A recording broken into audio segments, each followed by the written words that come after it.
കൂട്ടുകാരെ അസ്സലാമു അലൈക്കും. മദീനയിൽ നിന്ന് മക്കയിലേക്ക് ഒരു യാത്ര. ലക്ഷ്യം നബിയോട് കൂടെയുണ്ട്. ഹജ്ജ് ചെയ്യലാണ് ലക്ഷ്യം. വഴിമധ്യം അബ എന്ന സ്ഥലത്തെത്തി. നബി സല്ലല്ലാഹു അലൈഹി വസല്ലം അവിടെ തന്റെ വാഹനം നിർത്തി ചാടിയിറങ്ങി. ഇവിടെയാണ് തന്റെ മാതാവിന്റെ കബറിടം. ആമിന ബീവി റളിയല്ലാഹു അൻഹയുടെ വിശ്രമഗൃഹം.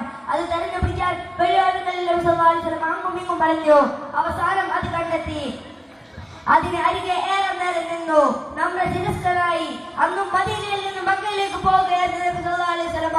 തന്റെ പിതാവ് അബ്ദുള്ളയുടെ ഖബർ സന്ദർശിച്ചു മടങ്ങുകയായിരുന്നു. അന്ന് വെറും 6 വയസ്സ് മാത്രം. ഉമ്മയുടെ കയ്യിൽ തൂങ്ങിയായിരുന്നു യാത്ര. കൂടെ ഉമ്മു ഐമനുണ്ട്, മറ്റാരുമില്ല.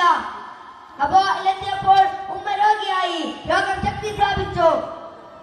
ദുഃഖത്തോടെ കണ്ണിലേക്ക് നോക്കിക്കൊണ്ട് ഉമ്മ പറഞ്ഞു, മോനെ വിഷമിക്കരുത്, ജീവനുള്ള എല്ലാവരും മരിക്കും.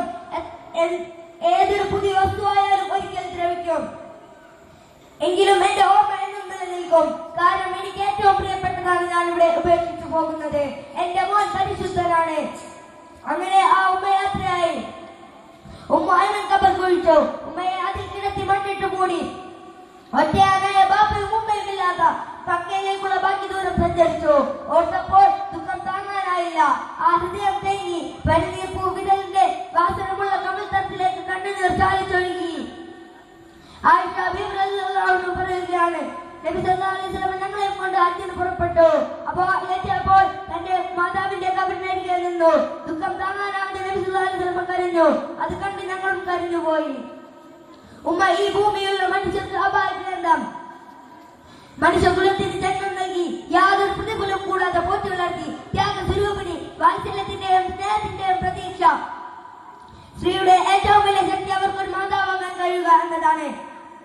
തന്റെ ജീവന്റെ ജീവനായ കുഞ്ഞിന് ജന്മം നൽകി. അവൻ അതല്ലെങ്കിൽ അവൾ എത്ര വലുതായാലും ആവശ്യമായി കിടന്നാലും തന്റെ സന്താനം എന്ന വികാരം ഉൾക്കൊണ്ട് വാത്സല്യം കാണിക്കാൻ കഴിയുക എന്നത് എന്തൊരു സൗഭാഗ്യമാണ്.